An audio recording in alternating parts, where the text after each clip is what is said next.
చెప్పి వాగ్దానం చేసింది. దానిలో భాగంగా మహాలక్ష్మి పథకం అని చెప్పేసి ఫ్రీ బస్సులు మహిళలకు అని చెప్పేసి చెప్పడం జరిగింది. దాన్ని అమలు చేస్తున్నారులే కానీ బస్సుల సంఖ్య తగ్గించి బస్సులలో ఫుల్లుగా మహిళలు ఎక్కుతున్నారని చెప్పేసి ప్రచారం బాగా చేస్తున్నారు. ఫ్రీ బస్సులతో పాటు బస్సుల సంఖ్యను ఖచ్చితంగా పెంచాలి. పెంచినప్పుడే ఫ్రీగా పోవడానికి అంటే కూర్చొని పోవడానికి ఎక్కువ అవకాశాలు ఉంటాయి. దాంతోపాటు అందులో జెంట్స్ కూడా ఎక్కుతున్నారు.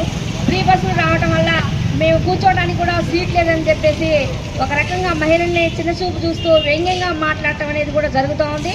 స్త్రీల పురుషుల మధ్య కూడా విభేదాలు వచ్చేటటువంటి విధంగా ఈరోజు ఫ్రీ బస్సులు తగ్గించడం వల్ల ఈ సమస్య అనేది ఏర్పడతా ఉంది. అందుకే ఫ్రీ బస్సులని సంఖ్య పెంచాలని చెప్పేసి గతంలో ప్రతి గ్రామానికి పల్లె వెలుగు బస్సు వెళ్ళేది. ఆ గ్రామాల్లో వెళ్ళే బస్సులను కూడా రద్దు చేసింది ప్రభుత్వం.